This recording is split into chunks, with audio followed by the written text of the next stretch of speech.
Today we continue with Module 2, Formalism. We did discuss formalism in the last class, and we also discussed defamiliarization, a concept brought in by Victor Slowski. It is otherwise called ostronymy. He named it, or he coined the term ostronymy, which means defamiliarization or estrangement. Now, we discussed what defamiliarization is, but let's have a quick recap of formalism. Now, Russian formalism, I want you to look at these slides carefully. Now, Russian formalism, they are associated, it's a contribution by the Russians, of course, to the literary studies, and they are associated with two schools of thought, one at Petrograd or Prague and the other one at Moscow. So the Society for the Study of Linguistics at Moscow in 1915 and the Society for the Study of Poetic Language at St. Petersburg in 1916.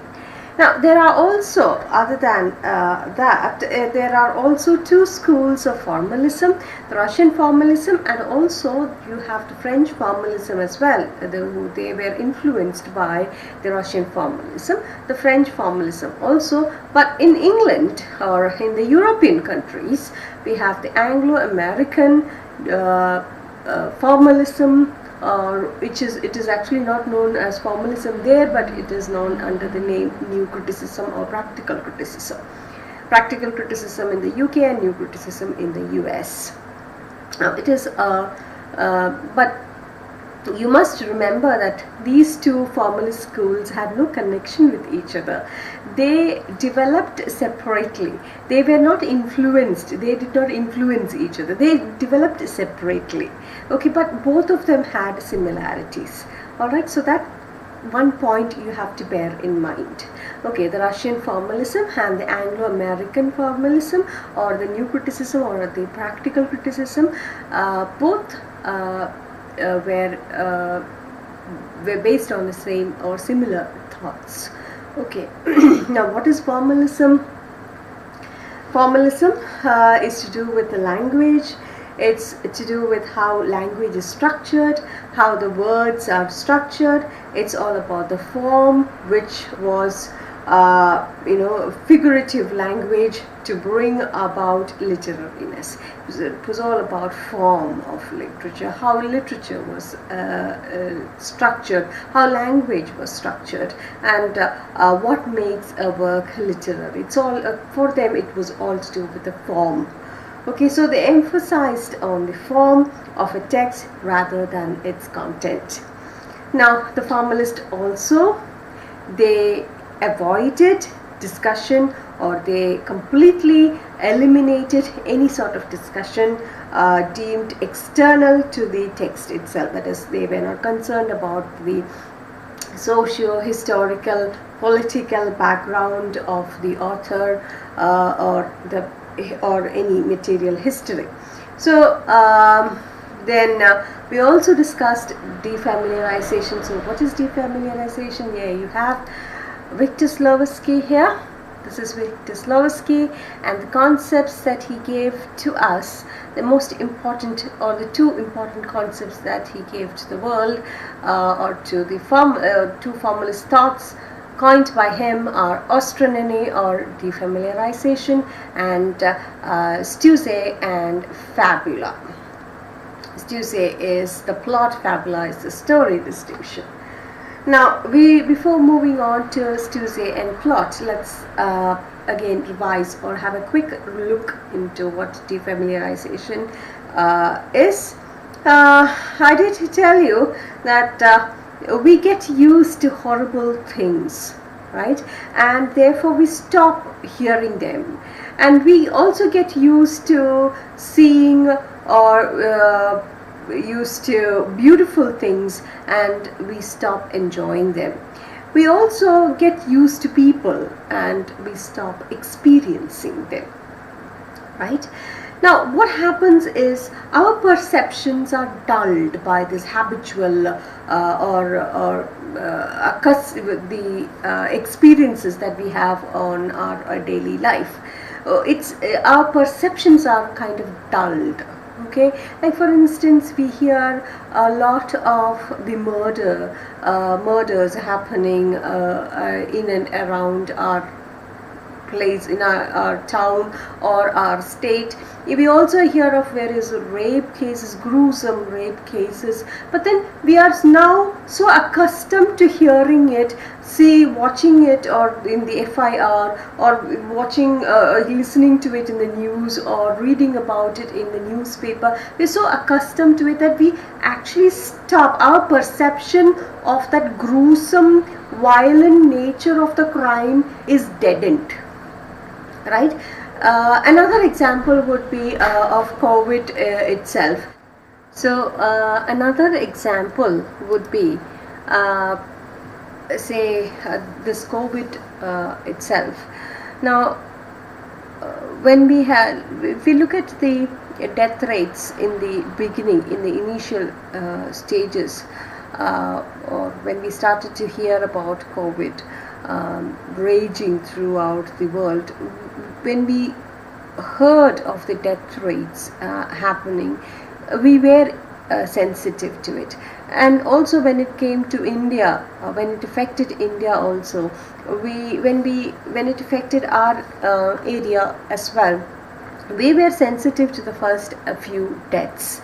But then when we hear of the death rates raging the towns and cities and states of the whole of India, the whole of the world, now that the numbers have outnumbered, the death rates have become so alarming that we are now deadened, or in fact our perception to this has been deadened. We are insensitive. We are not insensitive as in the sense we are cruel-hearted. I mean insensitive in the sense, even when we hear of the death rates, it has become so common now. So the deaths, we are habituated with it, and therefore our senses are kind of deadened. And this is what happens in art also. When we use the mundane language, the ordinary mundane language, literature does not get its literariness, or in fact the reader is not able to perceive it because we are using the ordinary language there. There is not much difference between the language spoken and the language written in the work. So according to the formalist, they feel that a work of literature, a work of art, even a work of art or literature should be used in such a way that it must give it should be set in a defamiliarized way, so that the readers or the viewers will be able to perceive it in a different light, or will be able to understand it better and appreciate the beauty of the work. Okay, so that is how literariness is literariness is measured according to the formalist. Now this concept of defamiliarization, now what is defamiliarization? It is the artistic technique of presenting to the audience common things in an unfamiliar or strange way in order to enhance the perception of the familiar. Okay. So this was written in the book Art as Technique, published in 1917 by Victor Slowacki. Now this was written to make a distinction between what? Fabula and Stussy. Now what is fabula and Stussy?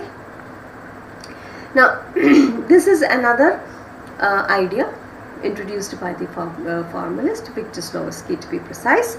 And according to him, there is a distinction between story and plot. Now plot, what is plot? Plot, we all know that it is the constructedness of a story. That is how the story is put together. Okay. Now so story, then so story is fabula, and the plot is the stew. What is the story? Story is fabula and the plot is stew. Okay, now if I am to go, I don't think I'll be able to, I'll try my level best to simplify it for you. So let's see. If you don't understand, do give me a call or do let me know. I shall try to simplify it further. Okay, this is the maximum I could get. I don't know how far you're going to, or you'll be able to understand it. Okay, so let's see. Now, fabula means raw material. Okay, and say you can take the example of atta, wheat. Okay, fabula is the raw material or atta. In order to make yummy soft chapati, what should you do? We have to add salt, water, we have to knead the dough, yes, and make it into a soft dough and then roll it out and then make it into a full-fledged or soft yummy chapati, right? So atta is the fabula. This what is it, the finished product that we have, the cooked yummy chapati that we have is the stew.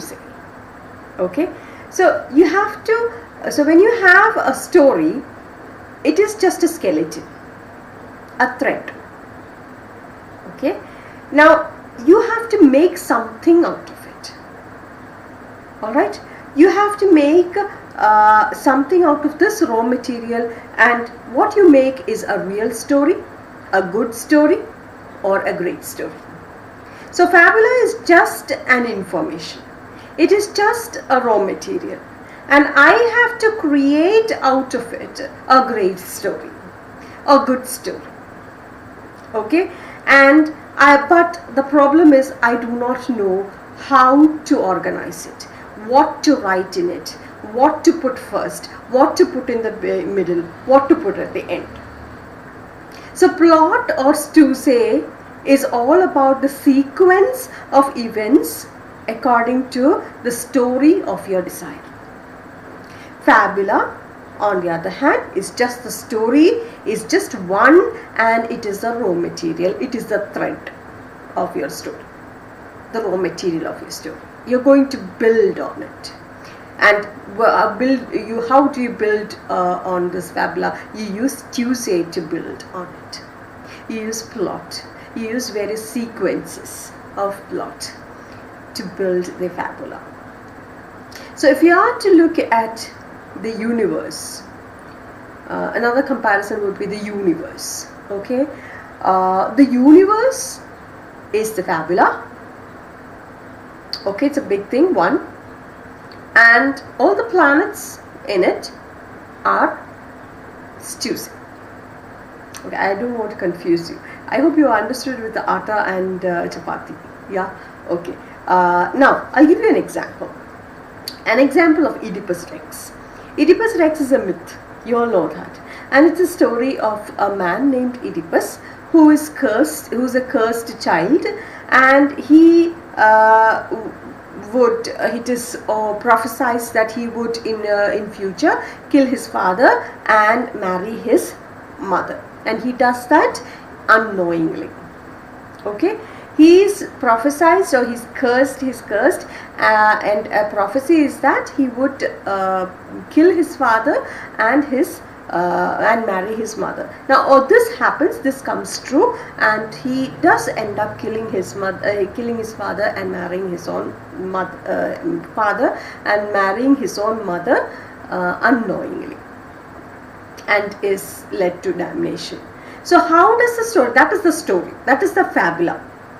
Okay, a sequence of that's a fabula about the story about what it is.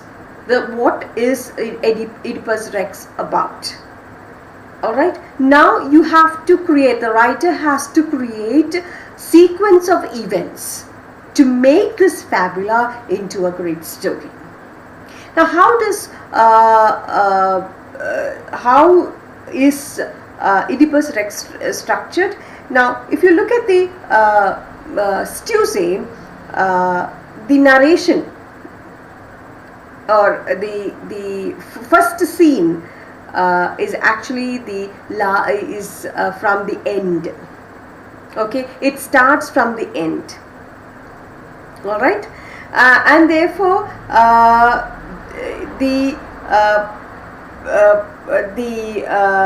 and then it progresses through flashback. Okay, Oedipus Rex. So what is fabula? Now I want you to look at the slide.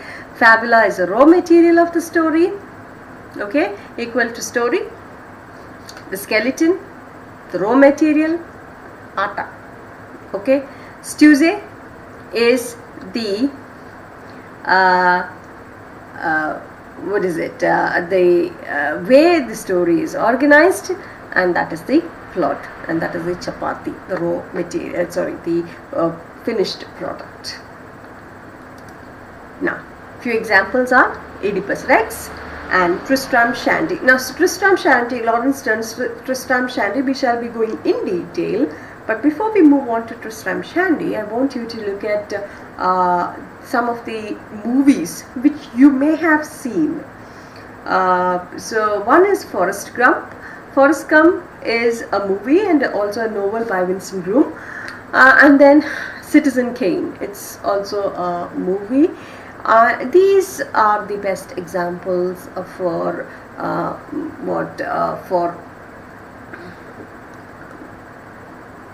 fabula and Stuse. Now, fabula is of Forrest Gump is about it actually opens it with the near ending of the story. You see the Forrest Gump sitting here in a bench waiting at the bus stop, and he waits for the bus, and you have him, Tom Hanks. He's one who is cast as Forrest Gump, and he speaks to various people who come, or the bus stop companions who stop there. Again, they are also waiting for the bus, and he narrates his story, and it begins actually from the end, and then it progresses through flashbacks. Okay, all right. So that's one example. Again, another example would be Citizen Kane. Citizen Kane begins with the death of the titular character, and he utters on his deathbed, he utters Rosebud. Okay, and the whole life of Citizen Kane is presented through flashbacks interspersed with a journalist's present time investigation of Kane's life. Okay, so the flashback scenes are also put here. Okay, these are best examples to understand fabula and Stuse. Alright, so what Victor Slowinski tries to tell you of defamiliarization is, you can go through the linear message, the 3-act structure, where if you were to look at Forrest Gump, we could actually start, the director or the novelist could actually start from here, from the childhood of Forrest Gump, and then move on to the last scene of his story. This is actually the last scene of the story. Or when he writes it down, like see, when we write about a life, it starts from childhood, right? If you can give the example of us, our life. Our life starts from the childhood, and then we grow up and become matured adults, right? So it takes a linear or a chronological order. So the writer could have also chosen the same order as that of life. the child starts from childhood and then moves on to the last scene where Forrest Gump is sitting waiting for the bus, right? But it starts differently. So that is a defamiliarization, a technique used by the writer to make our perception alert, to make us more alert, the readers more alert, so that they will be able to perceive the picture or see the picture from a different angle, and they will be able to appreciate it for its technique that is used. The technique makes that movie special. The way it is written, the way it is picturized, the way it is directed, okay, it makes the movie special. The same is the case with Citizen Khan, and same is the case with the other writings of literature as well.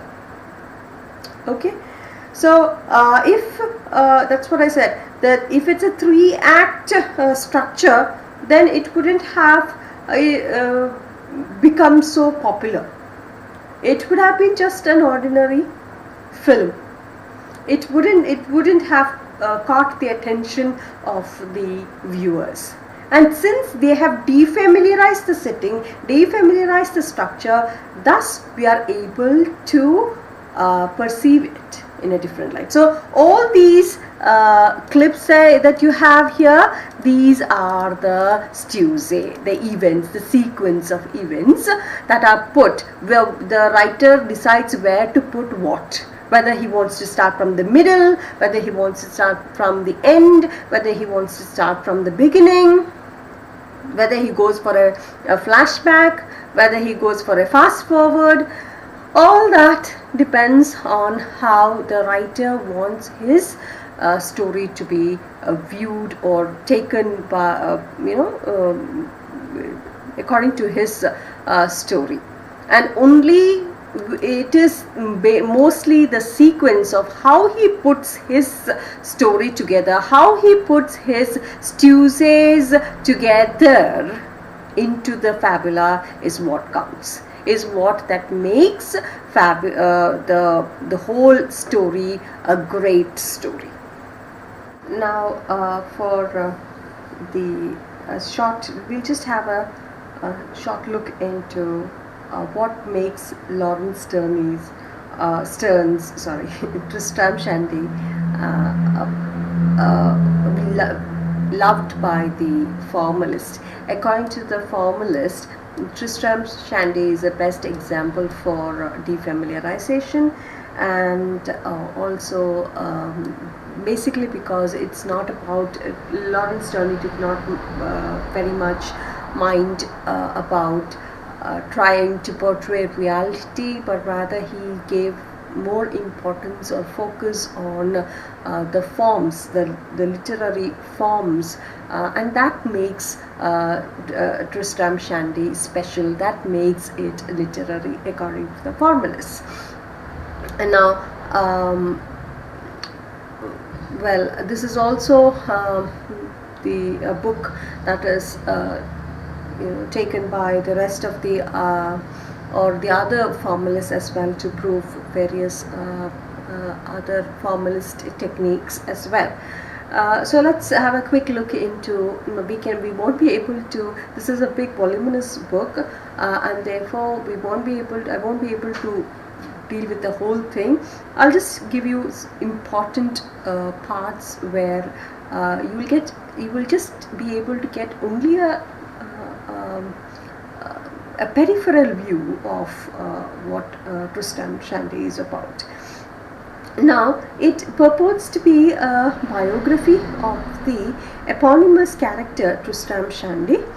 Its style is marked by digressions, double entendre, and graphic devices.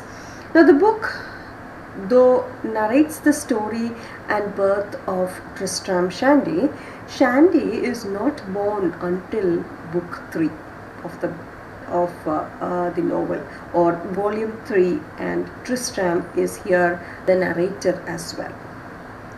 Now, it is all this novel is all to do with domestic upsets and misunderstandings um, well, it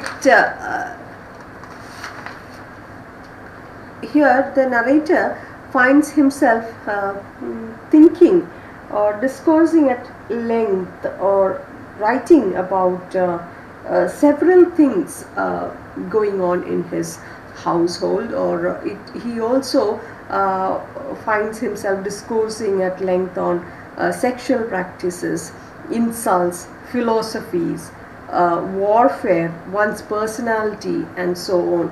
Though a biography of Shandy, the narrator and the commentator, this book contains very little about Tristram Shandy.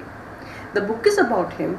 He himself is the narrator and the commentator, but it contains very little of his life. The vital question now there's one scene where Tristram Shandy's mother, during the sexual intercourse with his father, asks, in the middle of their very passionate love, she asks, "Have you forgotten to wind up the clock? Have you forgotten to wind up the clock?" And this is an example of the temporal displacement in the narrative. Okay, this happens when they are going to create Tristram.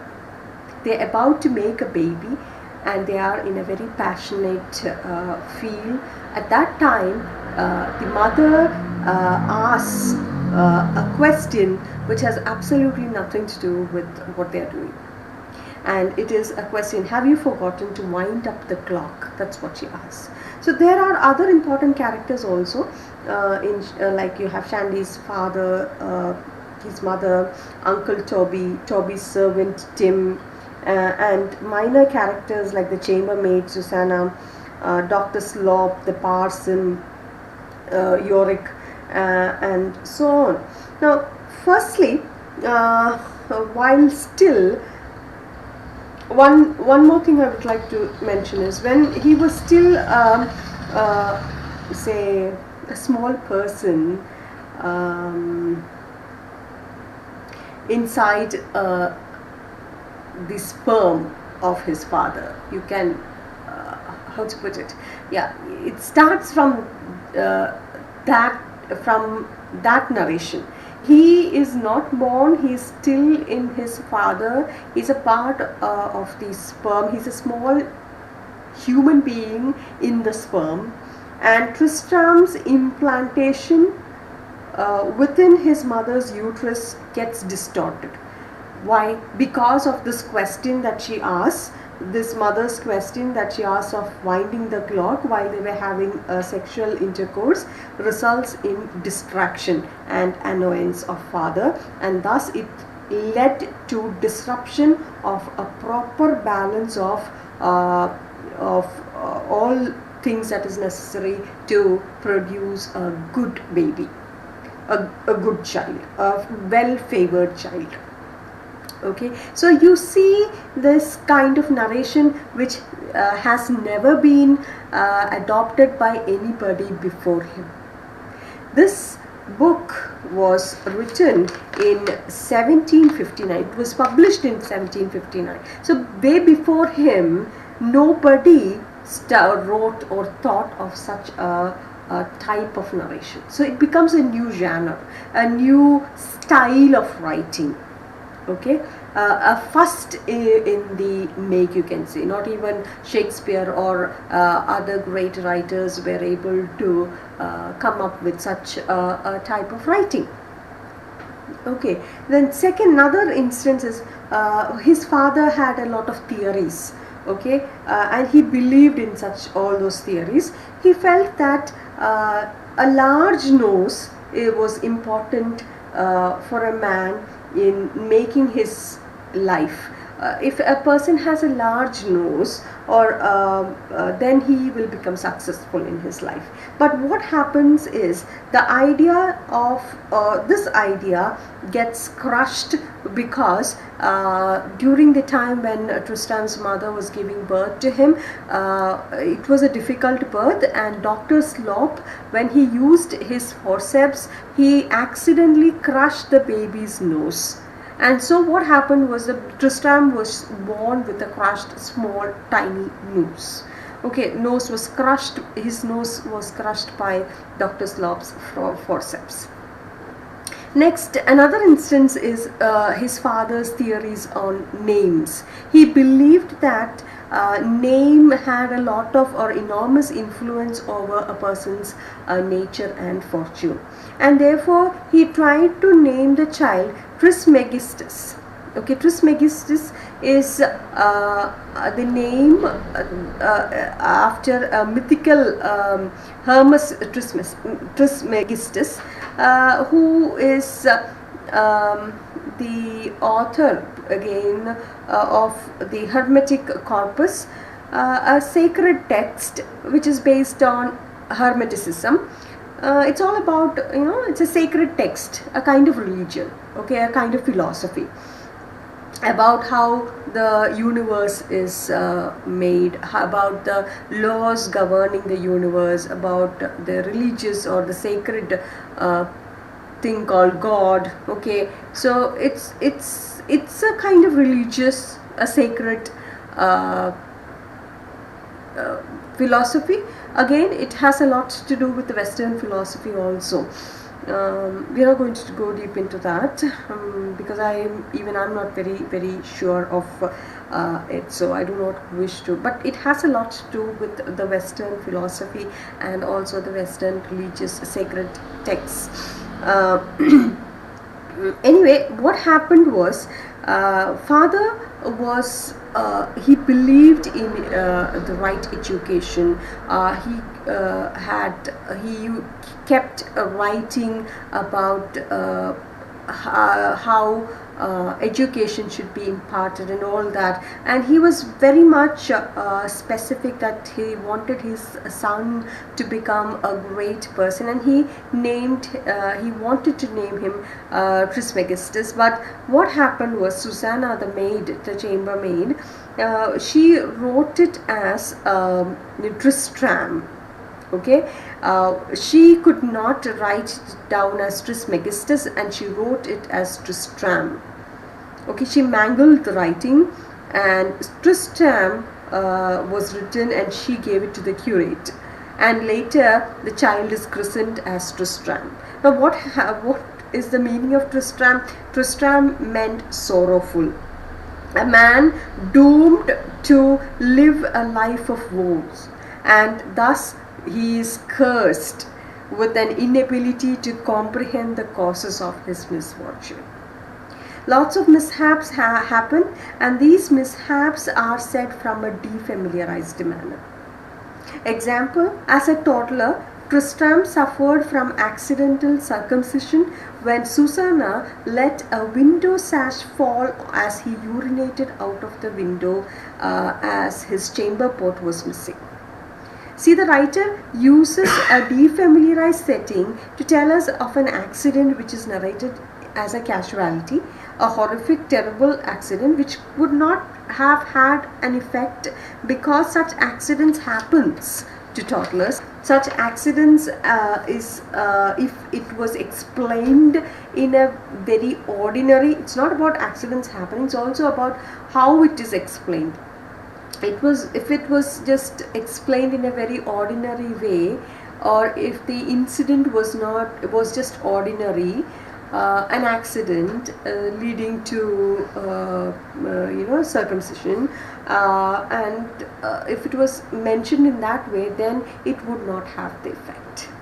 Whereas when it is mentioned in this defamiliarized manner, it gets the attention of the audience, okay, or the readers. So thus the audience perceive it fully, then partially reading and feeling nothing. Okay. So that's with the fabula and stuse. I hope you understood. Okay, so after this we shall be moving on to motives, but that we shall do in the next video. Motives by Boris Tomaszewski. So that in the next video. So until then, stay safe and happy learning. Thank you.